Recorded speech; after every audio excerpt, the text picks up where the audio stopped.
Essa placa-mãezinha aqui promete ser uma das melhores opções para quem quer montar aquele PC que vai ser o cuspidor de FPS sem gastar muito. Quem traz ela é ninguém mais, ninguém menos do que a Anansi, aquela marca famosa por fazer boas placas-mãe para a plataforma x99, os processadores Xeon usados do AliExpress. E eu vou contar tudo para vocês sobre ela nesse vídeo de hoje, assim como eu vou contar para vocês sobre os nossos patrocinadores. Você ainda está sofrendo com o Windows sem ativação? Na GVG Mall você tem a solução. Utilizando o cupom exclusivo MM25 do canal, você compra o Windows 10 Pro e Office 2019 Pro com desconto de 25%.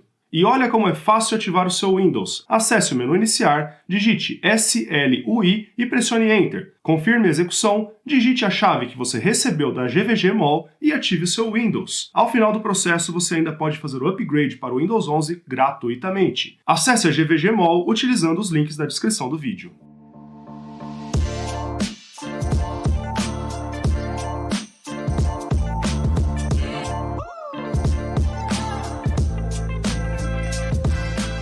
Alguns dias atrás eu trouxe para vocês um vídeo review dessa placa-mãe aqui. Inclusive, o link está aqui em cima se vocês quiserem assistir. Essa daqui é a Anansi H610M Plus. É uma placa-mãe muito decente, com um preço muito interessante e com o chipset de entrada da Intel para processadores de 12ª e 13ª geração.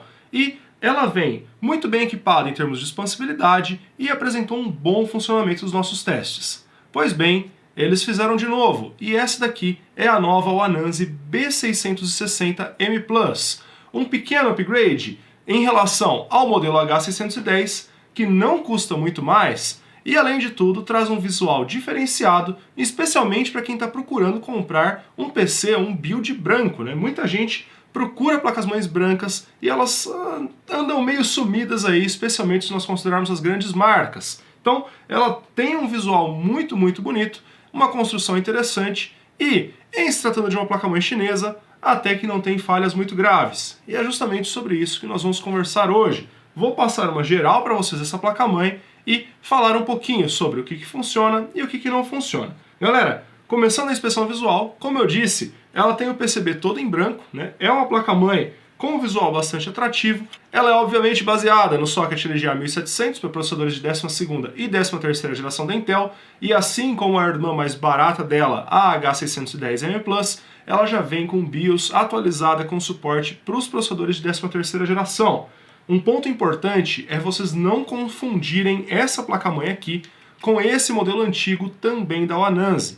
Eu trouxe esse modelo há algum tempo atrás aqui no canal e, infelizmente, apesar das virtudes dela, ela tem o VRM muito fraquinho e já teve dificuldades até mesmo para lidar com processadores como o próprio Core i5 12400F, que é um processador com consumo típico bem baixo. Esse modelo novo, assim como a versão H610, possui 10 fases de VRM, nós já vamos discutir um pouquinho sobre o desempenho dele, mas focando então na parte visual aqui da placa, nós temos dissipadores, né, em todo o VRM. Esses dissipadores têm uma cor metálica, né? Originalmente achei que eles fossem brancos, mas não são. Ela tem aqui no slot PCI Express o slot blindado, né? Tem gente que gosta disso mais por questões visuais mesmo, não acredito que tenha grandes efeitos na estabilidade aqui da placa de vídeo, e o dissipador do PCH ou chipset, né, também no mesmo tom dos dissipadores do VRM. Quando nós falamos sobre o painel traseiro da placa-mãe, ela traz até que uma saída bastante ok, né? Ela possui ao todo 4 portas USB 2.0, 4 portas USB 3.2 geração 2, uma boa saída de vídeo que contempla 2 HDMI, DisplayPort e VGA, uma saída PS2, uma placa de rede de 2.5 gigabits, tá pessoal? Baseada num chipset da Realtek modelo 8125 e a saída de som dela padrãozona ALC897 também da Realtek. Puxando um pouquinho sobre a placa de rede, ela obviamente é conectada ao PCH utilizando uma linha PCI Express. Vamos falar então da topologia dessa placa-mãe, né? O que se conecta aonde? Nós temos um slot PCI Express X16 principal conectado diretamente ao processador. Ele tem a especificação PCI Express 5.0, porém eu não tenho como testar isso, afinal não tem placas de vídeo com essa especificação aqui no estúdio. Mas 4.0 X16 funcionou perfeitamente com as minhas placas. Além desse slot PCI Express X16 principal, ela também possui um slot M.2 NVMe PCI Express 4.0x4, também conectado ao processador, assim explorando todas as 20 linhas PCI Express que os processadores de 12ª e 13ª geração da Intel dispõem. Além disso, para complementar, ela possui mais um slot M.2 NVMe 4.0 conectado ao PCH, também com capacidade de extrair todo o desempenho de SSDs de alto desempenho, e mais dois slots PCI Express, um X1 e um X4.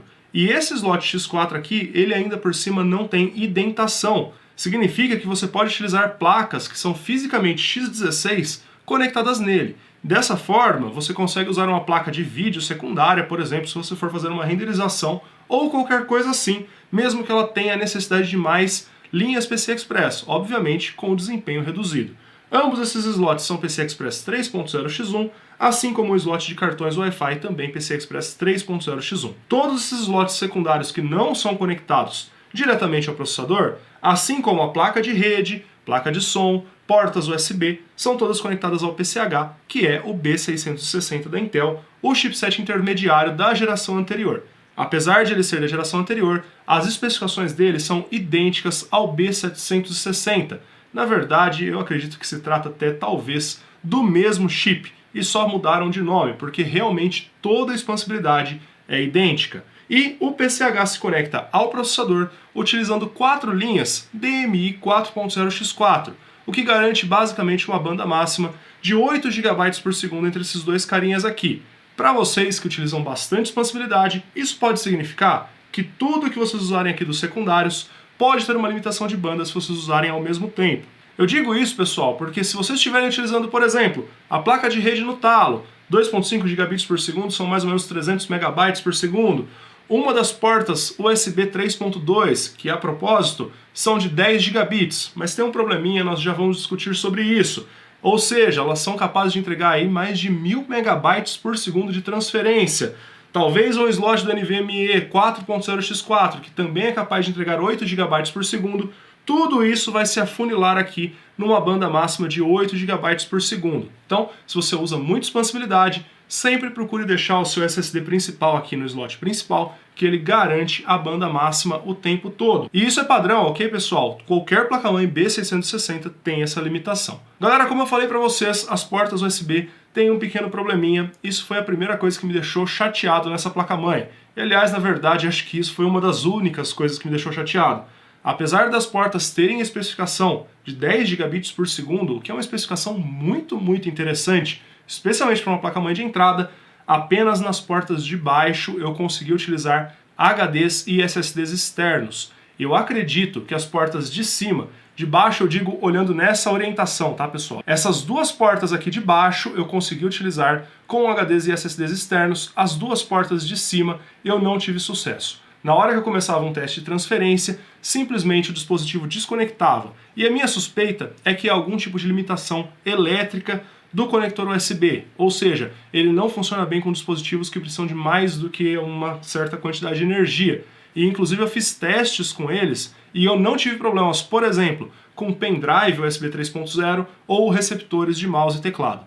No fim, isso significa que para você extrair realmente uma boa banda das USBs, você tem apenas duas usáveis, e essas duas aqui de cima acabam operando como um USB 2.0 convencional para você ligar algum periférico.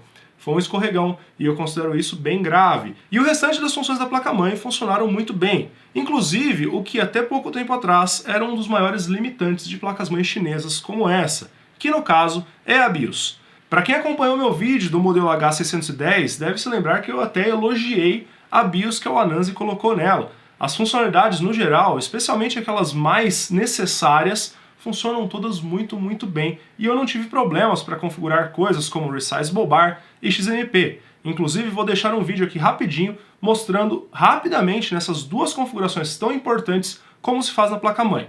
A primeira coisa que vocês vão ficar um pouco em choque é que quando você entra na BIOS, a BIOS está em chinês, mas a primeira opção já é a opção para mudar o idioma. Você pressiona a tecla Enter, seleciona a opção em inglês e a partir daí é uma BIOS normal como qualquer outra. Você vai procurar a parte de PCI Subsystem Settings e vai ativar o Resizable Bar e o Above 4G Decoding e na sequência as configurações de XMP ficam na parte de overclock da placa-mãe. E por falar em overclock, por ter o chipset B660, obviamente essa placa-mãe não faz overclock de processadores, mesmo os da linha K. Porém, um dos principais diferenciais desse chipset é que ele aceita overclock de memória RAM. Então, diferente da H610, que nos nossos testes ela obviamente limitou o clock de memória a 3.200 megatransfers por segundo, na B660 eu fiquei muito feliz em saber que ela consegue atingir clocks de até 4.267 megatransfers nas memórias DDR4. Isso é uma marca bastante impressionante para uma placa-mãe de entrada e eu consegui fazer isso tão simplesmente quanto entrando na BIOS, selecionando o perfil XMP das minhas memórias e alterando o Geared Mode para 2, que isso é necessário já que é um clock muito alto para o controlador de memória da CPU. Interessante eu citar para vocês que as minhas memórias elas são de 4.400 megatransfers por segundo e a placa-mãe não aguentou esse clock mais alto. Mas vamos combinar, né, galera? Para o nível dessa placa-mãe, vai ser bem difícil achar alguém que precisa de clocks mais altos do que 4.267 nas memórias. E por fim, uma pergunta que eu recebo frequentemente sobre as BIOS dessas placas-mães chinesas é sobre o suporte de TPM 2.0 e Secure Boot. Bom, pessoal, vocês vão ficar felizes de saber que, assim como no modelo H610, com essa placa-mãe vocês vão jogar o seu Valorantzinho sem grandes problemas. Basta vocês acessarem a BIOS, ir lá na aba de segurança, gerar as chaves do Secure Boot, reiniciar a máquina e, na sequência, ativar o Secure Boot também na BIOS. Uma vez feito isso, o Secure Boot já estará ativado e o TPM 2.0 já é suportado nativamente pela plataforma da Intel desde os processadores de 11ª geração diretamente no chipset. Então vocês não precisam se preocupar em fazer nenhum ajuste quanto a isso, o Windows já vai bootar com o Secure Boot e o TPM 2.0 ativados, feito esse procedimento que eu falei para vocês. E para não dizer que eu não tenho nenhum problema com a BIOS dessa placa-mãe, eu tenho um detalhe que eu acho importante citar para vocês. Não é exclusivo da Wananzi e placas-mãe de marcas mais famosas, como a Maxam, por exemplo, têm exatamente esse mesmo comportamento que eu não considero adequado. Essa placa-mãe ela simplesmente ignora as configurações padrão de consumo dos processadores e ela utiliza uma configuração padrão dela para PL1 e PL2 com números relativamente altos.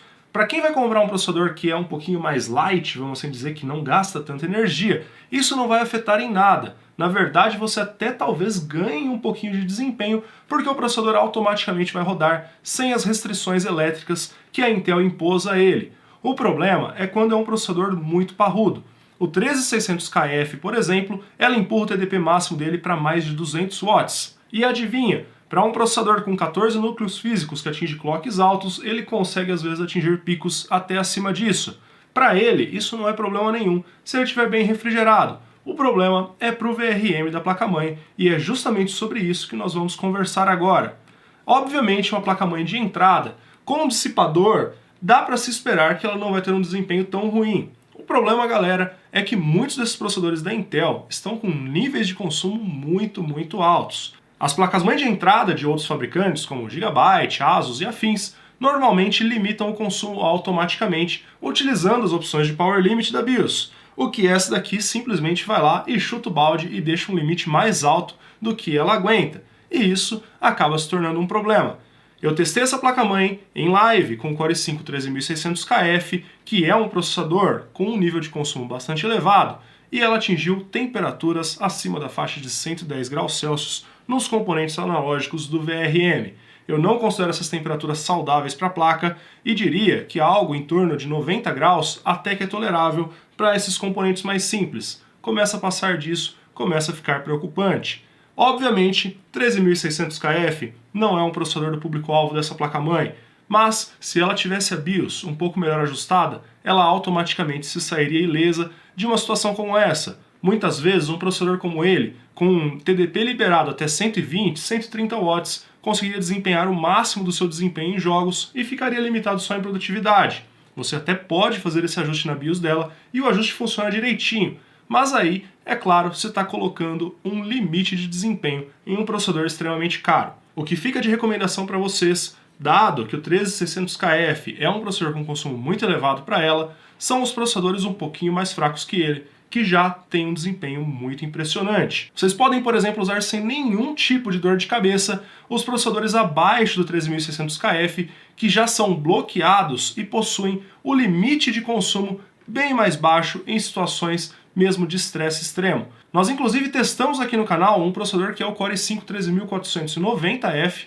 exclusivo da China, que tem um consumo muito próximo do 3400F, e em estresse máximo ele atingiu coisa de 116 watts de consumo, muito tranquilo para o VRM dessa placa. O problema começa mesmo ali na faixa de 130, 140, 150, 160 watts e superiores. Então, para processadores nessa linha 13400, 12400, até mesmo um 12600 KF, dá para tolerar. Começa a passar disso, já começa a extrapolar o limite que essa placa-mãe aguenta. Apesar disso, pessoal, mais uma vez vou salientar que esses processadores custam caro. E, obviamente, se você pretende comprar a placa-mãe para usar por muito e muito tempo, vale a pena talvez investir num modelo melhor. Agora, para quem está querendo entrar na plataforma, essa placa-mãe tem um custo abaixo de R$500 no AliExpress.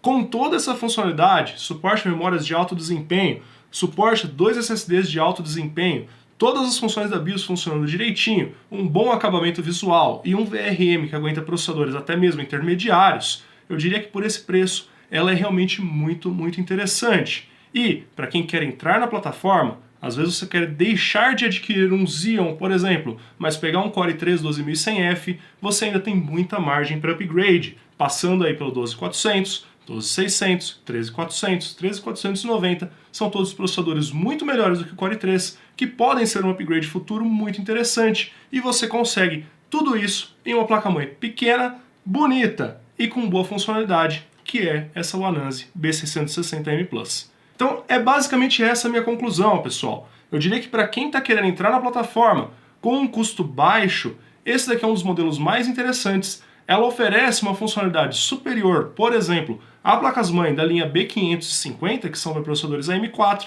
e tem um custo adequado a isso. Em promoções, essa placa chega a custar menos de R$400, e nesse tipo de circunstância fica difícil falar que não dá para tolerar um problema em 2 portas USB e ela liberar o consumo do seu processador para ele desempenhar acima da especificação. Pessoal, é uma placa-mãe bem redondinha para os padrões de placas-mãe mais baratas, especialmente da China, e oferece uma funcionalidade muito interessante. Esse é o conteúdo que eu tinha para vocês hoje. Espero que vocês tenham gostado. Se vocês gostaram, não se esqueça de deixar o like, se inscrever aqui no canal. Entra no nosso grupo de promoções do Telegram, o link está aparecendo aí na tela para vocês, e nós nos vemos em um próximo vídeo. Valeu!